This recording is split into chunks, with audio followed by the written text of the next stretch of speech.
Nous avons vu la forme de récepteur cohérente et maintenant nous allons passer à travers la mathématique qui décrit la manière que cet récepteur nous permet d'avoir l'accès à la phase et à l'amplitude.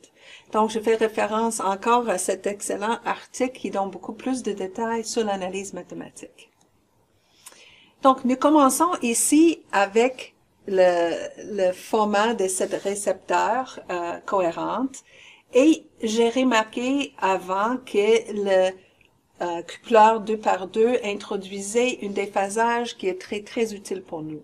Donc, qu'est-ce que je veux dire par ce déphasage? Est-ce qu'à la sortie en haut, il y aura un résultat qui est proportionnel à la somme des deux entrées et dans le deuxième signal de sortie, il y aura un signal qui est proportionnel à la différence. Donc, un à la somme et l'autre à la différence. Bien sûr, si nous faisons qu'une détection de l'intensité, cette différence, ce déphasage n'aurait aucun effet, mais étant donné que nous allons toucher directement le champ électrique, ça va être très important pour nous pour avoir accès à la phase.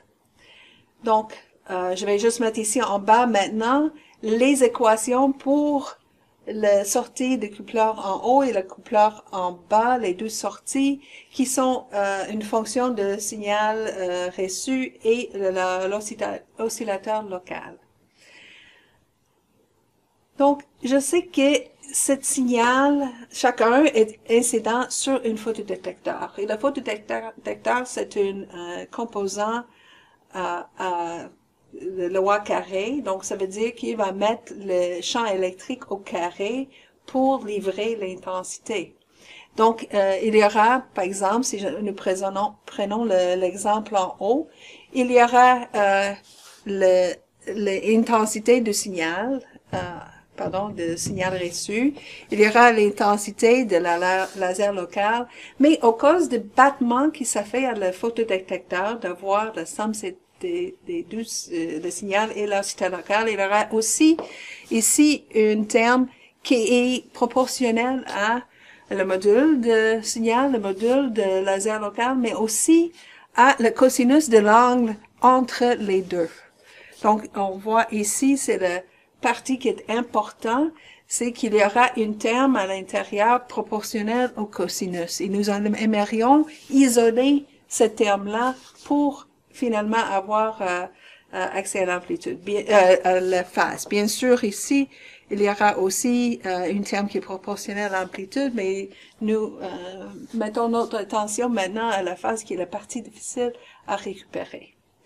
Donc, on va donner des noms maintenant à cette phase pour les deux signaux à l'entrée.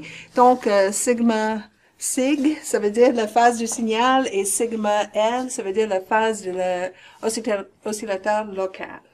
Donc, le battement va nous donner un terme qui est proportionnel à la cosinus de différence de cette phase-là. Donc, on va regarder maintenant les composants qui sortent on parle maintenant juste la partie ici en haut, donc le courant des photodétecteurs I1 qui est le photodétecteur en haut. Donc, il y aura une partie d'essai qui est finalement les deux termes qui étaient ici, l'intensité des signaux à l'entrée. Donc, on peut l'écrire comme la puissance du signal plus la puissance de laser local. Et la partie importante, comme j'ai dit, c'est le terme de battement. Et le terme de battement, je vais le réécrire ici, c'est comme le racine carrée de le produit de puissance du signal et de l'oscillateur local. Et le cosinus, il y aura nos deux termes qui sont les phases du signal, les phases de l'oscillateur local. Mais bien sûr, le oscillateur local et le laser utilisé pour la transmission ne sont pas nécessairement exactement la même fréquence. Donc, c'est pour ça que nous avons le terme ici, qui est les fréquences intermédiaires. Donc, c'est un peu le décalage de longueur d'onde est relié à cette différence cette fréquence intermédiaire. Donc, pour voir comment ça fonctionne, la détection cohérente, cet effet-là n'est pas très important. Finalement, nous allons le corriger dans le traitement signal.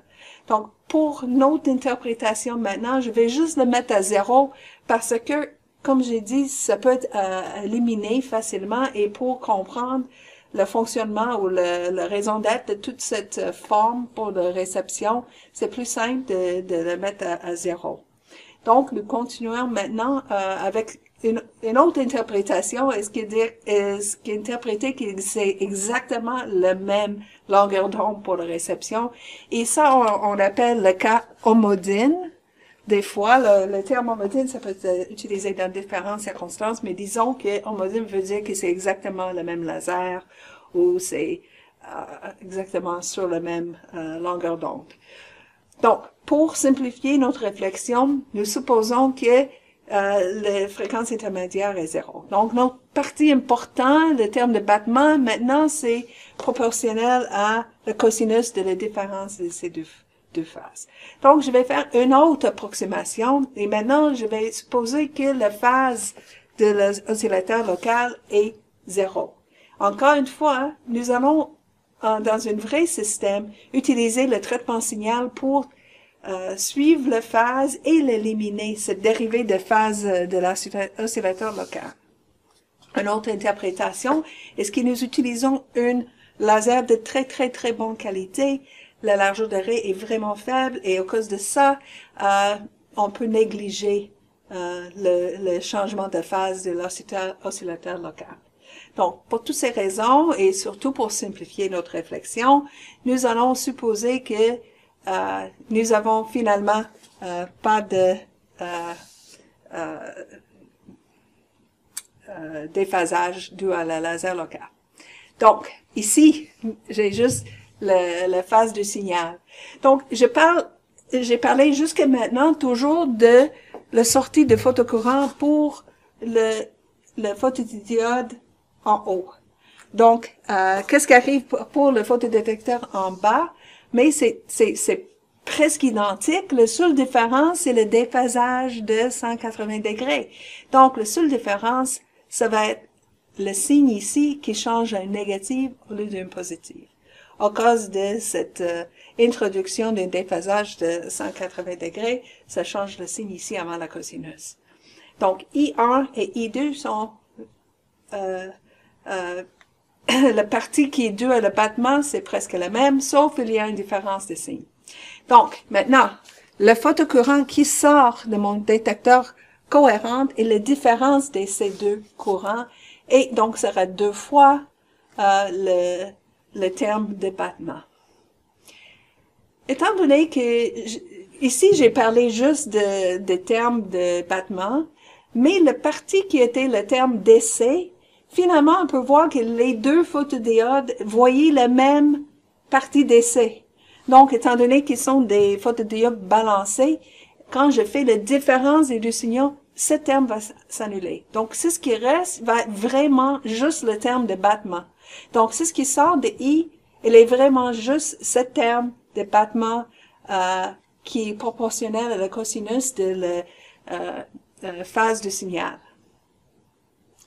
J'attire votre attention sur le terme ici qui est la puissance de l'oscillateur local. Donc, étant donné que la communication en général, c'est avec distance, il y a des atténuations dues à la distance qui est traversée, c'est très probable que la puissance du signal est plus faible que la puissance de l'oscillateur local. Donc, finalement, étant donné que cette photocourant est proportionnel à le produit, le racine carrée de produit des deux puissances, ça veut dire que l'oscillateur local, effectivement, il donne un gain au signal. Donc, je peux avoir un assez fort oscillateur local qui va me permettre à augmenter la sensibilité de la réception. Donc, maintenant, nous avons finalement une branche pour le cosinus. On a tout ce qu'on a fait, c'était l'analyse de comment avoir un signal qui est proportionnel à la cosinus. Donc, qu'est-ce qu'on fait pour la deuxième branche, mais c'est juste copier-coller. Donc, on prend notre solution ici en bas, qui nous donne une solution qui est proportionnelle à la cosinus de phase du signal, et nous allons le répéter. Donc, nous avons l'oscillateur local, et le signal optique qui est reçu, on va une partie en bas, une partie en haut, Et après ça, on fait le battement avec l'oscillateur local. Et bien sûr, nous introduisons un déphasage ici entre les deux branches pour avoir un cosinus et l'autre sinus. Donc, le parti en phase et le parti en quadrature. Donc, le parti cosinus et le sinus. Donc, le récepteur cohérent à la forme finale qu'on voit ici, qui comprend les trois composants essentiels et qui a une branche en phase et une branche en quadrature.